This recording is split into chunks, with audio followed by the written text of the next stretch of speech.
I never thought I would remember that day for the wrong reasons. When my son told me he was getting married, I cried. Not because I was afraid of losing him, but because I truly believed our family was growing. I believed love was expanding, not dividing. I believed that bringing someone new into our lives meant more respect, more care, more warmth. Primera es wrong. The wedding was supposed to be simple, elegant, and joyful. My son and his fiancée had chosen a beautiful venue just outside the city. White flowers, soft music, long wooden tables. Everything looked perfect on the outside. My mother sat beside me, holding my hand gently, her fingers thin and fragile, her smile calm and proud. She had waited so long to see her grandson get married. My mother had raised me alone after my father passed away. She worked quietly, never complained, never asked for recognition. Everything I am, everything my son is, started with her. She was the backbone of our family, even if people rarely noticed. My daughter-in-law arrived late. Everyone noticed. The music paused slightly. Heads turned. Whispers spread across the room. She walked in confidently, smiling as if the attention belonged to her alone. She looked beautiful. No one could deny that. But there was something in her eyes that made me uncomfortable. A sharpness. A certainty that she was above everyone else in that room. During the ceremony, she barely looked at my mother. When introductions were made, she hugged everyone else tightly, laughing, posing for photos. But when she reached my mother, she offered only a quick nod and a polite smile. My mother didn't complain. She never does. She simply adjusted her dress and whispered, "She must be nervous." At the reception, things got worse. The seating arrangement placed my mother at the edge of the family table, far from the center, far from my son. I noticed immediately, but before I could say anything, my daughter-in-law leaned over and said quietly, "It's better this way. She'll be more comfortable not being in the middle of everything." Her tone wasn't caring. It was dismissive. Dinner was served. Speeches began. People laughed, clapped, toasted. My mother listened quietly, smiling when someone mentioned family, wiping her eyes when my son spoke about gratitude and love. I watched her face closely. She was happy, but tired. Weddings are long, loud, overwhelming, especially at her age. Then came the moment that changed everything. It was time for the family dance. The DJ announced that the groom would dance first with his grandmother, honoring the woman who helped raise him. Applause filled the room. My mother stood slowly, adjusting her shoes, holding onto the table for balance. Before she could take a single step, my daughter Ino laughed. Not a nervous laugh, not an awkward one. A loud, sharp laugh that cut through the room. "Oh no," she said, waving a hand. "That won't be necessary." The music stopped. Conversations froze, people turned. She looked directly at my mother and said, "This isn't really appropriate. The photos will look strange. We planned something more elegant." My mother stood there, confused. "I'm sorry," she asked softly. My daughter-in-law sighed dramatically. "I just think it's better if we skip that part. Let's not make things awkward." Awkward. That word hung in the air like poison. I felt my chest tightened. My hands started shaking. I looked at my son, waiting for him to say something. Anything. He didn't. He just stood there, frozen eyes moving between his wife and his grandmother. My mother smiled politely, the kind of smile people use when they're trying not to cry in public. "Of course," she said, "whatever you prefer." She sat back down slowly. The DJ hesitated. Guest whispered. Someone coughed. The moment passed, but the damage was done. I leaned toward my daughter-in-law and whispered, "That was unnecessary." She smiled at me. "It's my wedding." That was when I realized something important. She didn't see this as joining a family. She saw it as taking control of one. For the rest of the evening, she made small comments about how my mother walked too slowly, about how her stories were repetitive, about how old-fashioned her presence felt. Each comment was quiet, wrapped in a smile, but sharp enough to cut. My mother heard everything. I watched her shoulders tense. I watched her hands tremble. I watched her excuse herself early, saying she was tired. As she stood to leave, My daughter-in-law said loudly, "Oh, good. Now we can finally relax." That was it. I didn't shout. I didn't cry. I didn't confront her then. I watched. I watched my son stay silent. I watched guests look away. I watched my mother walk out of the room with her head held high and her heart breaking. And in that moment, I made a decision. I would not ruin the wedding. I would do something far worse. I would let her finish it. I stayed until the last song played. I smiled for photos. I congratulated guests. I hugged relatives. No one could tell that something inside me had already shifted permanently. My daughter-in-law floated through the room, laughing, accepting compliments, basking in the attention. My son followed her like a shadow, nodding, smiling, avoiding my eyes. When the night finally ended, I went home alone. My mother didn't answer her phone that night. I knew she wouldn't. She never liked to talk when she was hurt. She preferred silence. I sat on my bed, still wearing the same dress, replaying the moment over and over. The laugh, the word awkward, the way my son didn't move. The next morning, I drove to my mother's house. She was sitting at the kitchen table, tea untouched, staring out the window. She looked smaller somehow, like the room had grown around her. "I'm sorry," I said immediately. She turned and smiled gently. For what? For not stopping it sooner. She reached for my hand. "You didn't do anything wrong. It was her day." That sentence broke me more than anger ever could. Over the next few weeks, I noticed changes. Invitations stopped including my mother. Family events became busy. Group chats went quiet. My daughter-in-law never spoke directly to my mother again, but she didn't need to. Silence did the work for her. My son called occasionally. Short conversations, surface-level updates. He never mentioned the wedding incident. Not on. One evening, I finally asked him, "Do you think what happened was okay?" He paused. "She didn't mean it like that." She laughed. I said, "She humiliated your grandmother in front of everyone." "She was stressed," he replied. "Weddings are stressful." I realized then that he wasn't choosing sides. He was choosing comfort. Months passed. My mother's health declined slightly. Nothing dramatic, but enough to remind us all that time is not infinite. I took her to appointments. I sat with her during long afternoons. She never spoke badly about anyone. Not my son, not his wife. "She's young," my mother said once. "She'll learn."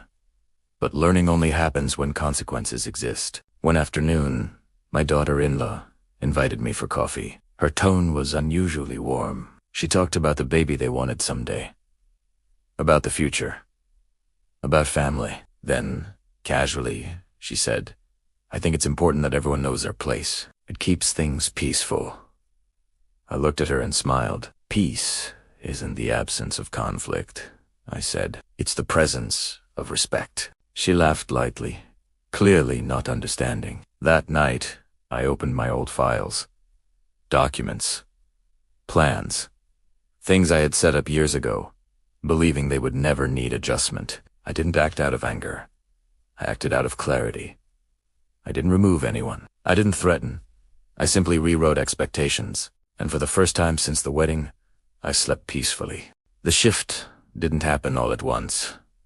Eat, neighbor Doyce. It happened quietly, in small moments no one thought were connected. A missed call here. A delayed reply there. A decision made without announcing it. I didn't confront my daughter-in-law again. I didn't argue with my son. I didn't bring up the wedding. Instead, I became observant. I listened more than I spoke. I paid attention to patterns. Who called only when they needed something. Who showed up without being asked. Who remembered my mother on ordinary days, not just holidays. My mother noticed the change in me.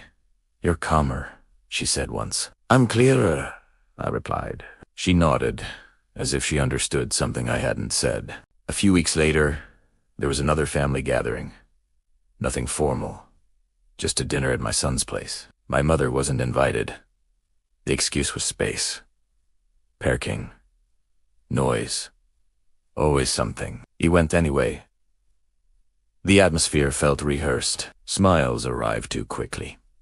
Compliments were excessive. My daughter-in-law hugged me tightly, a gesture she had never offered before. "I'm so glad you came," she said. During dinner, she brought up family values. Respect. Unity. The importance of moving forward. She spoke like someone who believed the past was already buried. I watched my son closely. He nodded along, agreeing with everything she said. At one point, he said, "We're lucky to have such a supportive family." I almost laughed.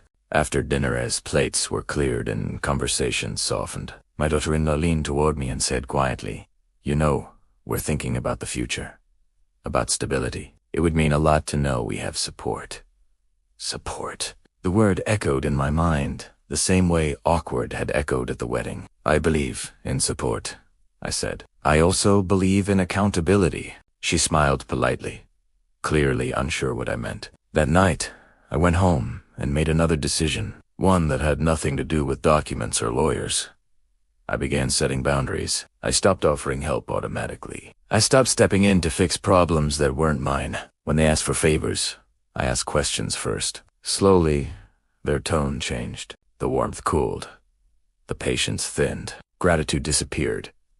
And that told me everything I needed to know. Meanwhile, my mother's health required more attention. I adjusted my schedule. I took her to appointments. I made sure she was never alone when she felt weak. She never complained. She never blamed. She simply existed with quiet dignity. One afternoon, while sitting beside her, she said, "You don't need to protect me." "I know," I replied, "but I choose to." She smiled. That's the difference. A few days later, my son, Kayed. His voice was tense. "Mom, we need to talk." We met at a cafe. My daughter-in-law was already there when I arrived. That alone told me this wasn't just a conversation. It was a negotiation. She spoke first. "We feel like things have been distant. Things change. Primera sa." Calmly, my son added, "We just want to make sure everything is clear, especially moving forward." "Clear how?" I asked. She exchanged a glance with him. "You know, family responsibilities, expectations." I leaned back and looked at both of them. "Respect isn't an expectation," I said. "It's a requirement." The table went silent. My daughter-in-law's smile tightened. "I don't think you understand what we're saying." "Oh," I replied. "I understand perfectly. You want reassurance without reflection." They didn't respond. I finished my coffee, stood up, and said, "When you're ready to talk about what actually happened, I'll listen." As I walked away, I felt something I hadn't felt since before the wedding. Control. Not over them. Over myself. And that was when I knew the moment was coming. The moment when everything would finally stop. The moment came sooner than I expected. It happened at a family brunch. My daughter-in-law insisted on hosting. She said it was time to clear the air and move forward.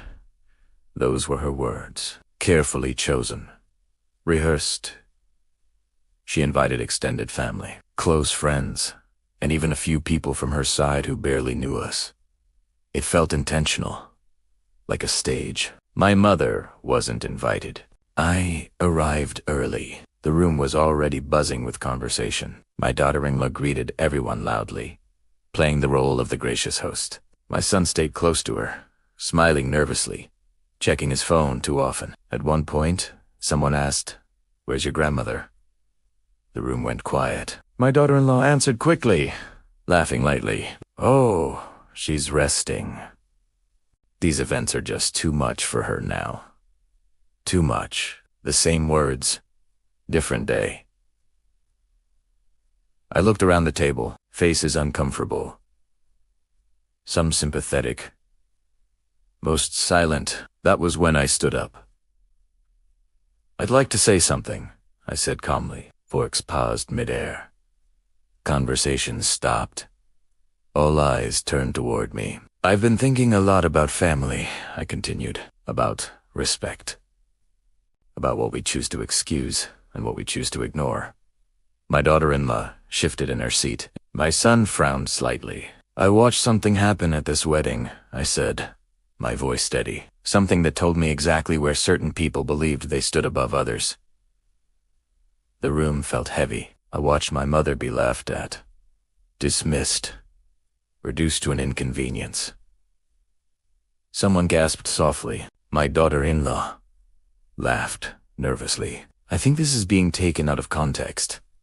"No," I said, looking directly at her. "It's finally being placed in context." My son spoke up. "Mom, maybe this isn't the time." "This, exactly the time," I replied. I turned back to the table. That day, I decided something. I decided I would no longer protect the comfort of people who humiliate others behind smiles. Silence. I didn't argue. I didn't shout. I didn't ruin the wedding. I let it continue. My daughter-in-law's smile disappeared. "And today," I said, "I'm doing the same thing." I reached into my bag and placed a single envelope on the table. No names. No explanation. "This isn't drama," I continued. "It's closure." My daughter-in-law stared at the envelope. "What is that?" "A reminder," I said, "that respect has consequences. So does disrespect." My son looked between us, panic creeping into his voice. "Mom, what does this mean?" "It means," I said softly, "that nothing moves forward the way it used to." I turned to leave. "Behind me," my daughter-in-law said sharply. "You can't do this." I stopped, turned slightly, and replied, "I already did." I walked out without raising my voice, without slamming a door, without looking back. Later that evening, my mother called me. Her voice was calm. "I heard you spoke up." "I did," I said. She paused. "Thank you." "That was all," she said, and that was enough. Because sometimes, stopping everything doesn't look like shouting or revenge. Sometimes, it looks like standing up once and never sitting back down again.